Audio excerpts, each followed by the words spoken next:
Good morning or afternoon, my name is Jared and my 5-minute presentation is on cerebellar ataxia. Now, before I go into the pathophysiology of cerebellar ataxia, it is critical to understand what cerebellar ataxia is. Put simply, it is a disease that damages or degenerates the cerebellum that impacts fine and gross motor coordination and movement, such as walking. There are different pathophysiologies that cause cerebellar ataxia, but the one I'm going to focus on in this presentation is immune-mediated cerebellar ataxia. To be clear though, there is presently no accurate identified pathophysiology of immune-mediated cerebellar ataxia.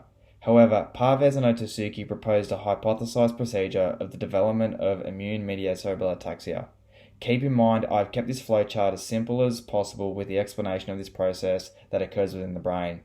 To begin with, there is direct and indirect mechanisms that develop cerebellar ataxia with foreign pathogens.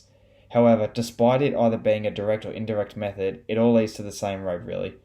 When macrophages and microglial central nervous system immune cells have identified foreign viruses, they release these pro-inflammatory cytokines such as tumor necrosis factor alpha, interleukin-1 beta, and interleukin-6, where it essentially is creating a hostile environment to any viral invader.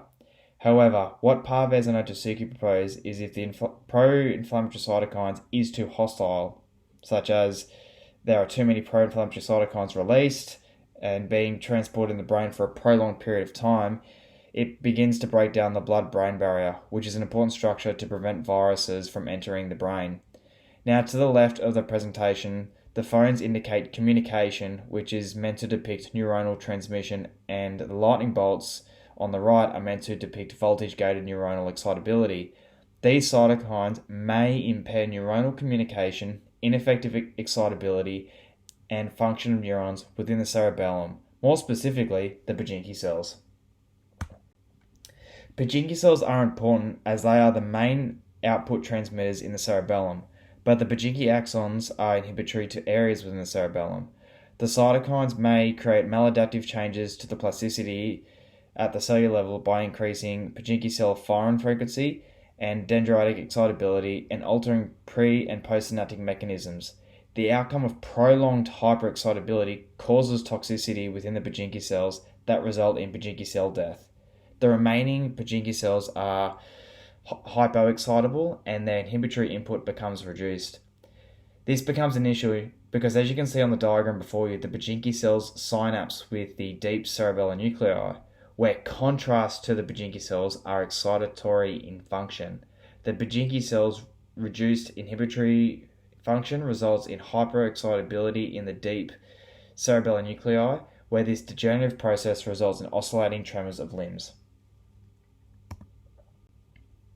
From a motor control perspective, cerebellar ataxic patients have an unstable width, irregular step length, and patterns. However, effect on motor control is due to neuroplasticity changes in the cerebellum that causes these unstable gait patterns. So from the top right is a simple high order hierarchy, which is the brain, or in this topic, the cerebellum, which controls and fine-tunes movement with the outcome of walking, which is depicted in the bottom right picture. The picture in the middle is from Tian and Zhu, where they discuss the neuroplasticity changes, particularly within the Purkinje cells. Now, this is a simple picture of the beta-aminobutyric acid receptors, also known as GABA-R, that mediate the electrical potentiation on type 1 metatropic glutamate receptors, which is known as mGlu-R1, which are important for postsynaptic potentials between parallel fibers within the cerebellum and Purkinje cells. mGlu-R1 is an important receptor for synaptic plasticity within the Purkinje cells, as it helps with action potential transmission to other neurons within the cerebellum.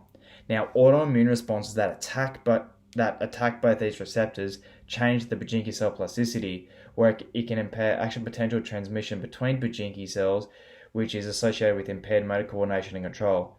Now, this is a simple explanation for a very complicated detrimental process, but degeneration of these receptors may be contributors to impaired voluntary controlled movement.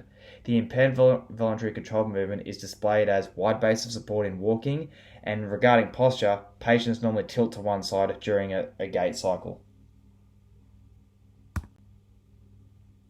Thank you for listening.